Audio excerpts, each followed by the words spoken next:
सरहद पर बनी कशीदगी के बाद खित्ता पीर पंजाल ये एक ऐसा वाहिद इलाका है जिस इलाके को काफ़ी नुकसान के सामने का जो है मंजर देखना पड़ा। आप बखूबी ढंग से जानते हैं कि पुंछ ज़िला में कितनी मौतें वाक़या हुई और कहीं लोग जो है वो ज़ख्मी हुए और उसके बाद रजौरी शहर में भी ये मौत का तांडव देखा गया। पाकिस्तान की तरफ से लगातार रजौरी शहर में बड़े बड़े गोले दागे गए, लोग मुतासिर हुए और ख़ास तौर पर ज़िला इंतज़ामिया में एक बड़े ओहदे पर तैनात एडिशनल डिस्ट्रिक्ट डेवलपमेंट कमिश्नर राजकुमार थापा ने भी शहादत हासिल की है। लेकिन इस पूरे मामले पर बातचीत करने के लिए कि मौजूदा सूरत हाल क्या है, सीज़ फायर एग्रीमेंट के बाद लोग क्या महसूस कर रहे हैं, क्या अभी भी सरहदों पर तनाव जारी है या अलग अलग जो फेक रूमर्स भी समाज में गर्दिश कर रहे हैं, मेरे साथ PDP के एक सीनियर लीडर और स्पोक्स पर्सन ताज़ीम डार साहब हैं जिनसे जानने की कोशिश करेंगे। डार साहब, सरहद पर तनाव की वजह से लोग बेहद परेशान हैं। हमारे खित्ता के लोगों ने, ना सिर्फ पुंछ बल्कि रजौरी के लोगों ने नकल मकानी तक की है। आज शहर वीरान है, आज लोग परेशान हैं, क्या कहना चाहेंगे? देखिए, जहाँ तक तो सरहदों पर तनाव की बात है, 47 से लेकर आज तक रजौरी पुंछ या बॉर्डर एरियाज जितने भी रहे हैं ये हमेशा तनाव का शिकार ही रहे हैं। और जब जब ये दोनों मुल्कों के बीच में टेंशन बढ़ी हैं, एस्केलेट हुई हैं, उसका भी खमियाजा सबसे ज़्यादा हमारे ही इन बॉर्डर एरियाज़ के लोगों ने भुगता है। और इस बार भी यही हुआ। आपने देखा होगा कि किस तरह से पुंछ में जो सूरत हाल पेश आई, कितनी जानें हमें गंवानी पड़ी, जानी नुकसान हुआ, माली नुकसान हुआ। रजौरी में भी जानी और माली नुकसान हुआ। एक बेहतरीन ऑफिसर जो है हमने खोया यहाँ से। और सबसे बड़ी बात ये थी कि क्योंकि बॉर्डर का एरिया है, LOC से सटा हुआ इलाका है हमारा, तो उस एतबार से भी उनकी तरफ से, पाकिस्तान की तरफ से जो भी हमला जो किया जाता है या फायर किया जाता है या आर्टिलरी शेल्स जो है दागे जाते हैं, तो वो नेचुरली इस बार पहली बार हुआ कि 1965 की जंग रही हो या 71 की जंग रही हो, ये जो डेंसली पॉपुलेटेड एरियाज़ में कभी हमने ये नहीं सुना कि यहाँ कोई गोला धमाका हुआ हो। लेकिन इस बार ऐसा हुआ कि शहरों में भी आके ये गिरे और हमने जानी और माली नुकसान जो है वो सहा।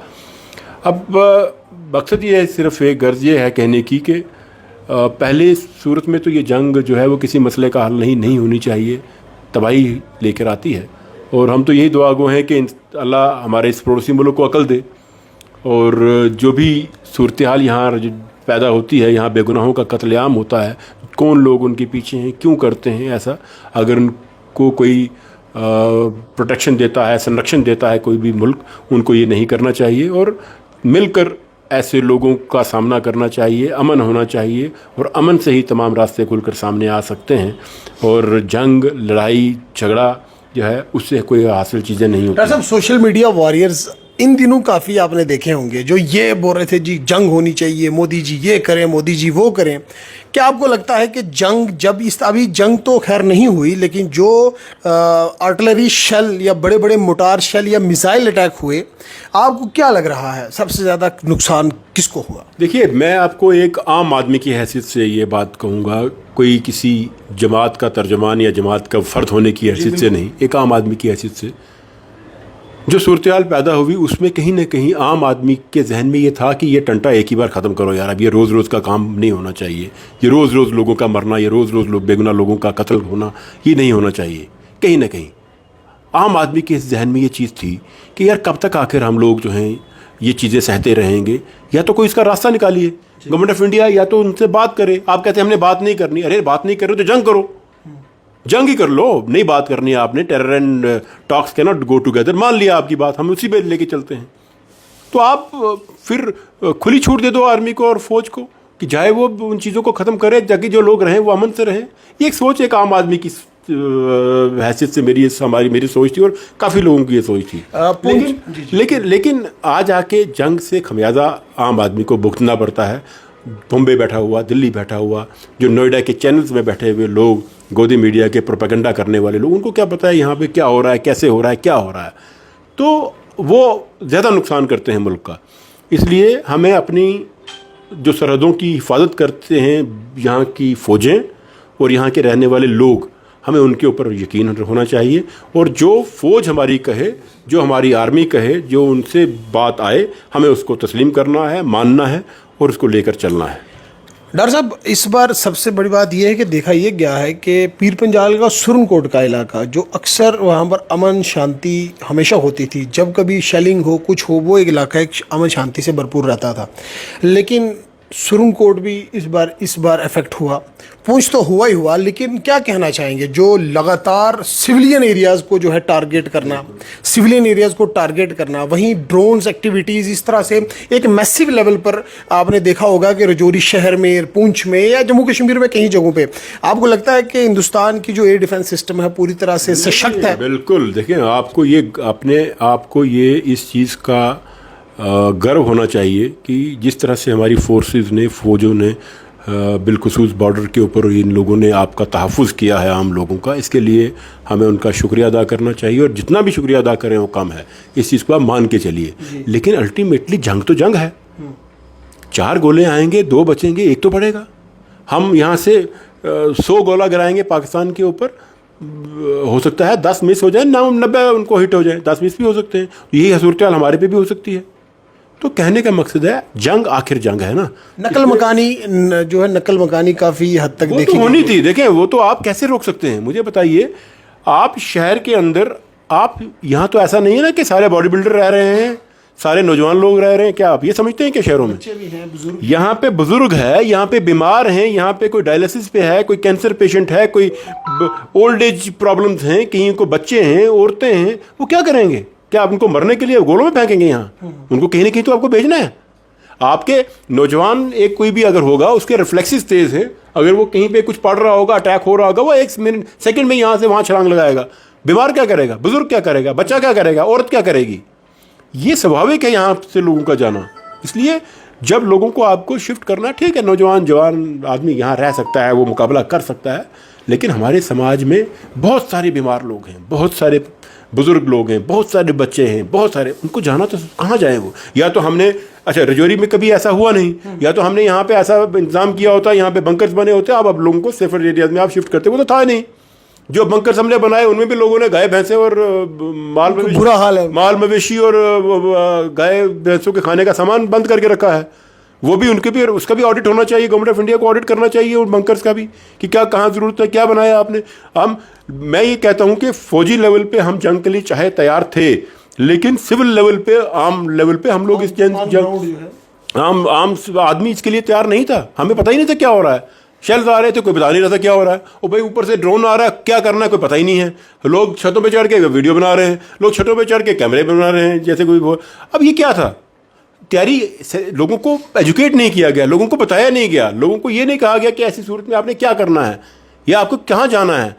जिस मैसिव लेवल पे ये होना चाहिए था वो नहीं हुआ है, जिसको मान के चलिए आप। डॉक्टर साहब, आप सूझबूझ रखने वाले आदमी हैं, रजौरी शहर के लोग आपको जानते हैं, और भी गिरदनवा से आप काफ़ी जो है वाकिफ़ हैं। DGIMR ने एक तफसीली प्रेस कॉन्फ्रेंस दी, वहीं उसके बाद सीज़ फायर एग्रीमेंट पर जो है मुआहिदा भी हुआ है।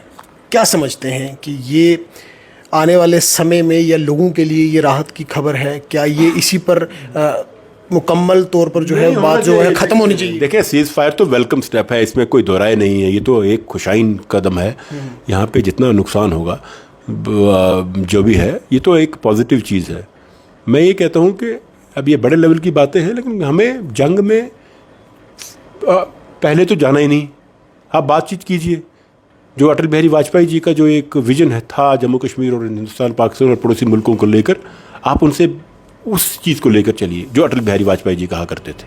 हम उनका ये कहना था कि आप दोस्त तो बदल सकते हो, लेकिन पड़ोसी नहीं बदल सकते। पड़ोसी वही रहने वाला है भाई। हमारे बाकी मुल्क पड़ोसी जितने हैं, ये नहीं कि सिर्फ पाकिस्तान है, बाकी मुल्क भी है ना। तो कहीं ना कहीं हमें उन्हें टर्म्स पे लाना है किसी तरीके से। या तो हम जंग करके एक ही बार उनका खात्मा कर दें, टंटा ही ख़त्म हो जाए पूरी दुनिया आने वाले वक्त के लिए कि रहे ही नहीं। हमने कहीं ना कहीं उसको छोड़ दिया, दोबारा से वो हमारे ऊपर ना ऐसा सूरत हाल करे, ना ऐसे हमला करे। अगर वो गिड़गिड़ाया पाई, उसको हमने अटैक किया, वो गिड़गिड़ाने लगा, हमने जंग रोक दी। उस पर गिड़गिड़ाने के ऊपर भी हमने यकीन नहीं करना है। उसने कल दोबारा से तैयार हो गया आपके ऊपर हमला करना है, दोबारा से आपने सिविलियन लोगों को मारना है।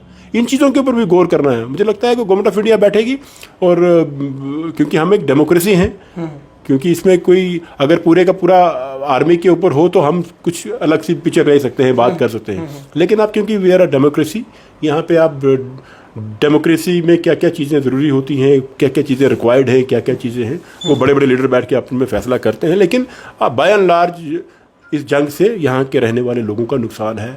जो रजौरी, पुंछ और उड़ी, करना, कुपवाड़ा और कहाँ मुझे उधमपुर जाके छल पड़ा भाई, उधमपुर कहाँ है, उधमपुर कितनी दूर है। तो आप जंग जो है वो तब्दील हो चुकी है। जम्मू शहर में भी पड़े, जम्मू शहर आप, हाँ, रिहाड़ी।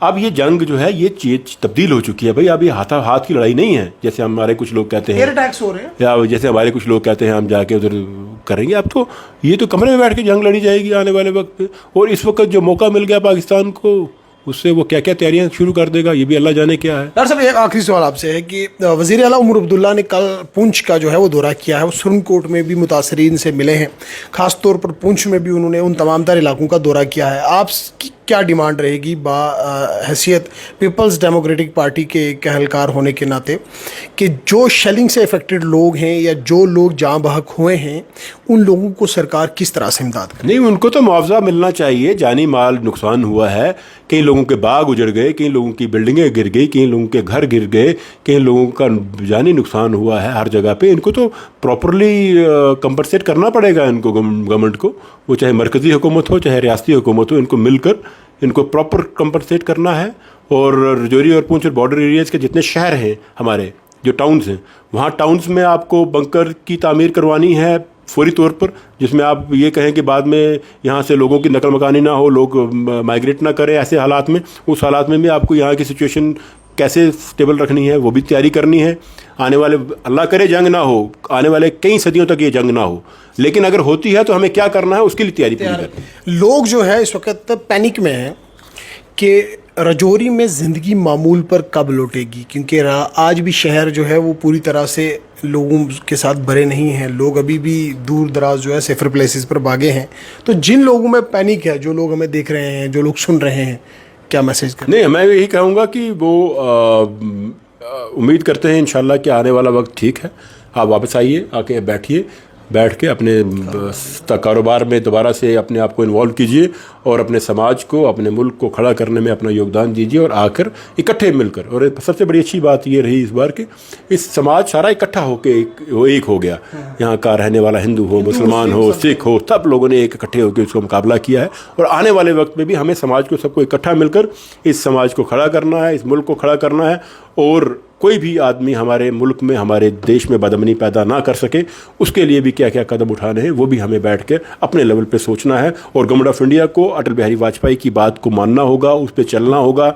लोगों को पब्लिक टू पब्लिक कंटेक्ट पे लाइए। आप मिलिटेंसी, टेररिज्म सिर्फ आर्मी और पुलिस के दम पर ख़त्म मत कीजिए, लोगों को इन्वॉल्व कीजिए ताकि इसको लोग खुद, यहाँ का हिंदुस्तान के अमन पसंद लोग और पाकिस्तान के अमन पसंद लोग इस टेररिज्म को खुद वो उखाड़ के बाहर फेंके, ऐसा माहौल पैदा कीजिए। तो ये तो मेरे साथ पीपल्स डेमोक्रेटिक पार्टी के सीनियर लीडर और स्पोक्स पर्सन ताज़ीम डार साहब, जिन्होंने बहुत इंपॉर्टेंट बातें कही हैं जो आप लोगों ने तफसीली सुनी होगी। इन्होंने ये भी कहा है कि मौजूदा दौर में जो सरकार है, मरकज़ी हुकूमत, उसे क्या स्टेप्स लेने की ज़रूरत है।